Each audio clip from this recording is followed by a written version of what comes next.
Chers amis, pour bien comprendre le passage d'évangile de ce dimanche, nous devons nous situer dans le contexte. Le contexte, c'est celui du dernier adieu de Jésus à ses disciples. Jésus n'est pas encore mort, parce que la mort de Jésus nous est racontée en Jean chapitre 19. Et l'évangile est dans Jean chapitre 14. Donc, ce qui se passe maintenant là, ce n'est pas après la résurrection. C'est avant la mort et la résurrection de Jésus. C'est le dernier repas de Jésus avec ses disciples. Et c'est un contexte très difficile, très lourd. Pourquoi? Parce que pendant que Jésus est en train de parler, il y a Judas Iscariote qui est déjà sorti. Qui est sorti pour aller rencontrer les ennemis de Jésus et pour pouvoir planifier son arrestation. Et c'est un contexte difficile parce que Jésus lui-même a clairement annoncé que Judas va le trahir, que Pierre va le renier et qu'il va mourir. Et donc, vous voyez, c'est un contexte de tristesse. Plusieurs fois, Jésus a dû dire à ses disciples, ne soyez pas bouleversés, que votre cœur ne se trouble pas, parce que les disciples sentent déjà qu'il y aura un grand vide dans leur vie. Et voilà pourquoi Jésus, de diverses manières, les rassure. Il y a aussi une chose qui est importante à souligner. Dans la culture africaine, on ne pleure pas la mort d'une personne qui est très avancée en âge de la même manière que la mort d'un jeune. Ou bien, le contexte de la séparation avec une personne très avancée en âge n'est pas le même que celui qui est très jeune. Jésus, dans son discours du dernier adieu, ce n'est pas quelqu'un qui, comme on dit parfois, est malade, souffre d'une longue et pénible maladie, et puis vous êtes là au bord du lit, et vous savez que bon, il va mourir, hein, même si ça fait mal, mais il va mourir. Non, ce n'est pas le cas. Jésus était jeune. Dimanche passé, c'était mon anniversaire. Mais l'âge que j'ai maintenant là, et même encore plus que l'âge que Jésus avait quand il était encore sur la terre. Donc le Jésus qui est en train de parler, c'est quelqu'un qui n'a même pas 40 ans. C'est un jeune, hein? Il n'est pas malade. Il n'y a pas de maladie en lui. Il est en pleine forme. C'est un jeune qui n'a même pas 40 ans et qui annonce qu'il va mourir. Vous pouvez voir la tristesse, pour comprendre la tristesse de ses amis. C'est quelque chose de pénible. Et voilà pourquoi dans ce contexte difficile, Jésus leur fait une révélation extraordinaire. Il leur annonce la venue d'une autre personne, d'un autre paraclet. Je prierai le Père et le Père vous enverra un autre paraclet. Un autre. C'est un bon nom. Hein? Moi, quand je grandissais, j'avais un ami qui s'appelait Paraclet. Donc, si vous connaissez les gens qui sont en train de chercher des prénoms à donner aux enfants ou aux garçons, vous pouvez le donner Paraclet. Un autre Paraclet, un autre défenseur. Pourquoi un autre? Parce que le premier Paraclet, c'est Jésus lui-même. Le premier défenseur, c'est Jésus lui-même. Dans 1 Jean, chapitre 2, versets 1 à 2. 1 Jean, chapitre 2, versets 1 à 2. L'auteur dit ceci, que si nous péchons, si nous commettons le péché, nous avons un grand prêtre, Jésus lui-même, qui intercède pour nous auprès du Père. Nous avons un défenseur, un paraclet qui intercède pour nous auprès du Père. Donc, 1 Jean chapitre 2, verset 1 à 2 nous présente Jésus comme défenseur, comme paraclet.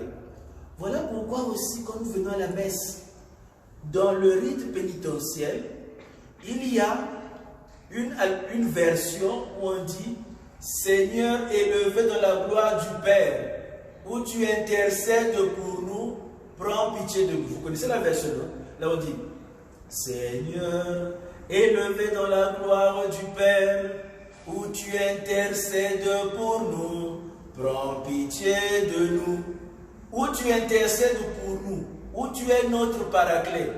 Cette version du Kyrie s'inspire de ce que 1 Jean chapitre 2 verset 1 à 2 nous dit au sujet de Jésus. Donc Jésus est le premier paraclet, le premier défenseur. Mais il nous parle d'un autre qui viendra après lui. Ce paraclet s'appelle l'esprit de la vérité.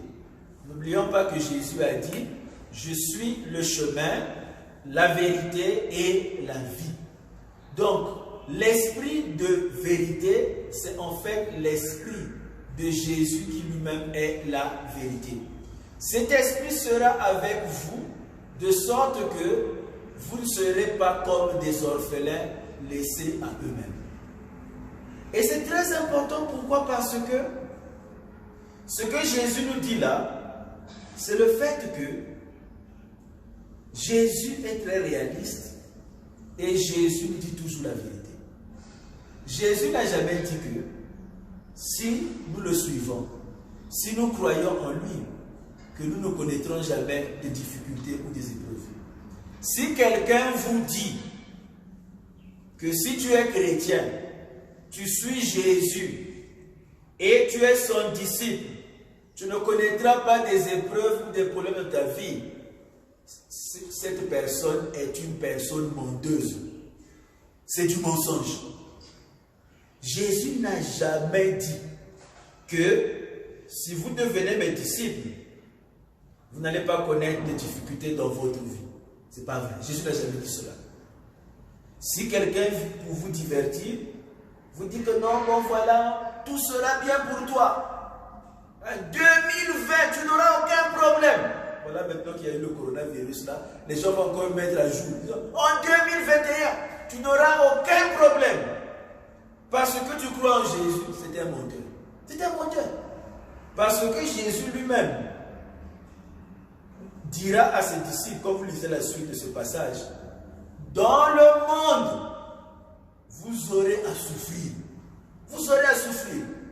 Mais, courage, j'ai vaincu le monde.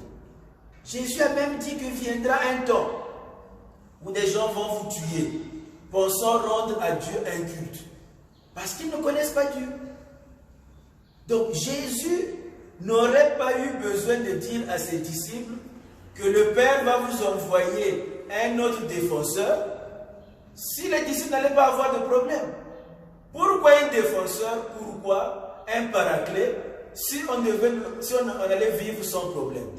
C'est parce que Jésus sait que nous allons passer dans des problèmes qu'il nous dit qu'il va obtenir du Père un défenseur pour nous, un autre paraclet pour nous. Et d'ailleurs, vous avez entendu comment est-ce que Saint Pierre, dans la deuxième lecture, nous dit: chers amis, s'il faut que vous souffriez pour le bien que vous avez fait, si telle est la volonté de Dieu, s'il faut que vous puissiez souffrir, si telle est la volonté de Dieu, que ce soit pour le bien et non pour le mal.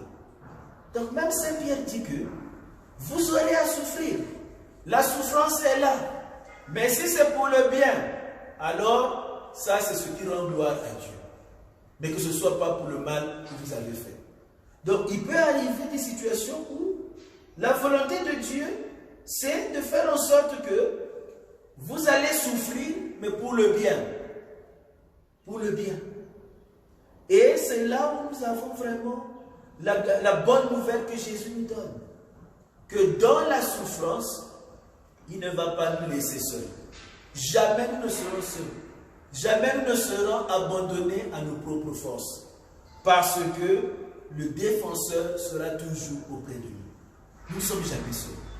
Chers amis, un chrétien n'est jamais seul. Un chrétien n'est jamais seul. Même lorsque tu es physiquement seul, tu n'es pas seul. Parce que il y a en toi, il y a en nous l'esprit du Christ. Il y a en nous le Paraclet. Vous voyez, Satan, c'est le menteur par excellence. Et Satan, c'est celui qui séduit les gens avec toutes sortes de stratégies. Et il peut te convaincre que dans ce monde, tu es laissé à toi-même, tu es abandonné. Voilà pourquoi, dans la dépression, quand quelqu'un est convaincu qu'il est seul, il n'y a plus la famille, il n'y a pas des êtres qui l'aiment, même Dieu l'a abandonné, facilement, quelqu'un peut commettre le suicide parce qu'il ne trouve plus de raison de vivre. Il se dit que je suis totalement abandonné. Or, ça c'est un mensonge. C'est un mensonge, le chrétien n'est jamais seul. Parce qu'en nous, nous avons le Paraclet. Et le Paraclet que nous avons en nous, c'est le défenseur. Et il n'y a rien dans ce monde qui soit plus fort que ce Paraclet. Et ça, c'est la bonne nouvelle. Et donc, les amis, si vous connaissez les gens qui sont en train de passer dans des difficultés, rappelez-leur que mon frère, ma soeur, tu n'es pas seul. Tu n'es jamais seul et tu ne seras jamais seul.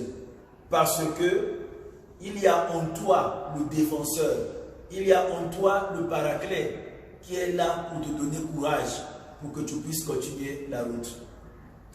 Maintenant les amis, regardons ce qui se passe dans la première lecture. Et là nous allons aussi voir que le Paraclet fait des merveilles. L'évangélisation de la Samarie a commencé dans un contexte difficile.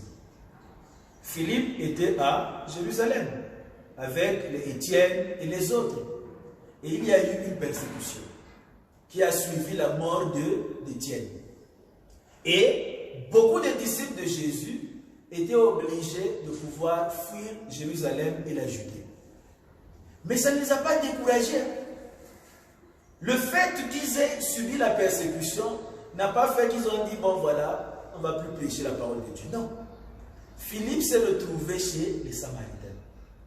Et chez les Samaritains, comme nous dit la première lecture, il a prêché et la prédication était accompagnée par des miracles, était accompagnée par des œuvres qui manifestent la puissance de Dieu.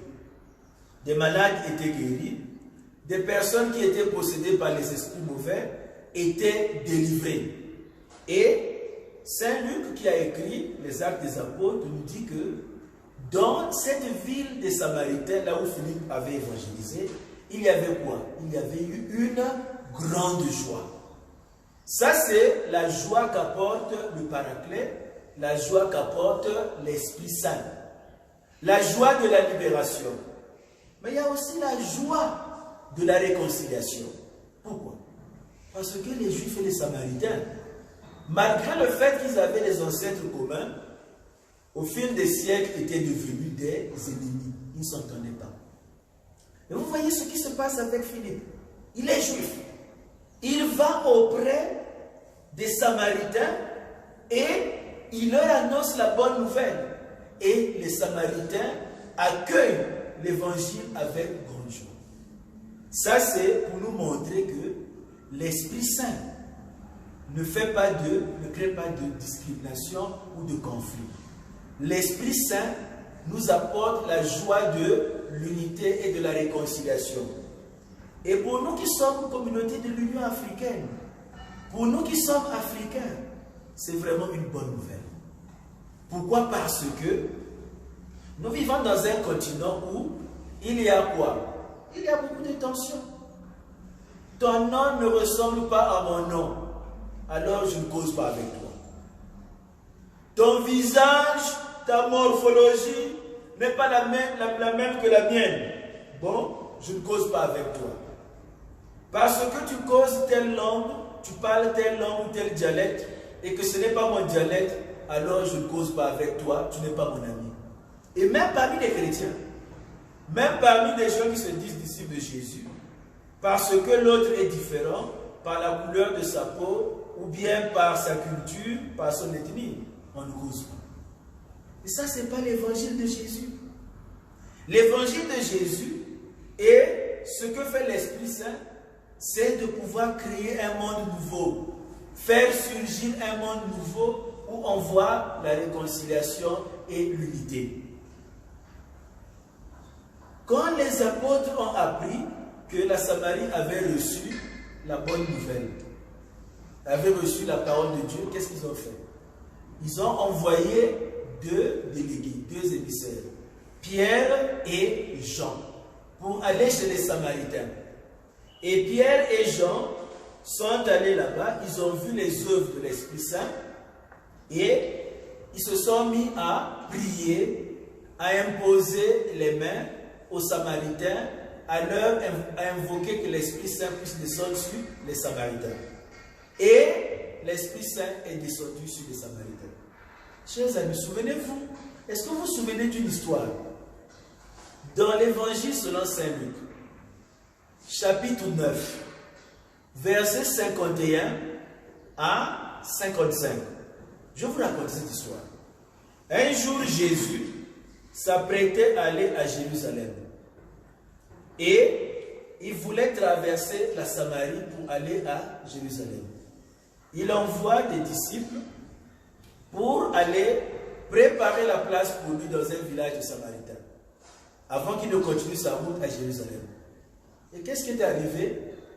Les villageois, les habitants ont refusé de recevoir Jésus et sa délégation. Pourquoi? Parce qu'ils se rendaient à Jérusalem. Comme je vous ai dit, Samaritains et Juifs ne s'entendaient pas. Alors qu'est-ce qui est arrivé? Il y a deux disciples de Jésus, deux apôtres, Jacques et Jean, qu'on appelle Boanerges, les fils du tonnerre. Qu'est-ce qu'ils ont dit à Jésus? Ils ont dit, Maître, veux-tu que nous puissions ordonner le feu du ciel, de pouvoir descendre et brûler ces Samaritains? Jésus les a réprimandés. Et ils ont pris la décision d'aller passer par un autre village. Souvenez-vous de cette histoire-là. C'est dans Luc chapitre 9, versets 51 à 55.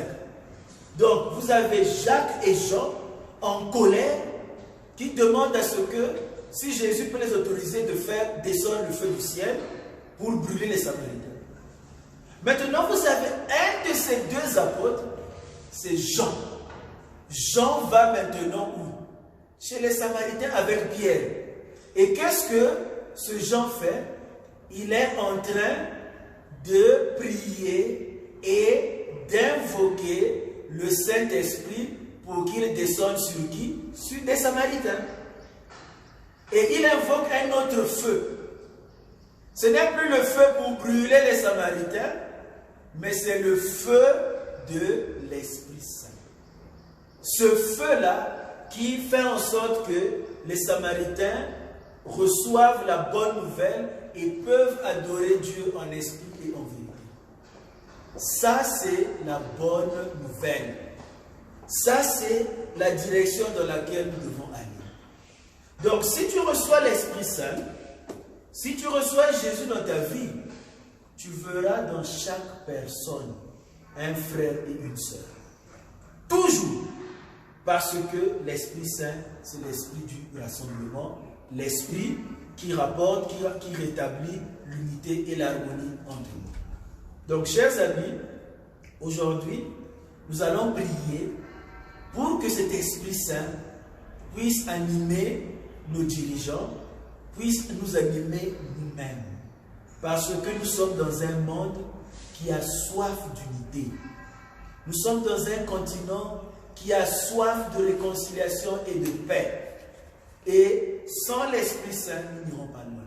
Alors, invoquons cet Esprit afin qu'il puisse restaurer la communion, l'harmonie et la paix entre nous. Et qu'il puisse nous donner le courage de pouvoir tenir dans les épreuves. Parce que jamais le Seigneur ne va nous abandonner.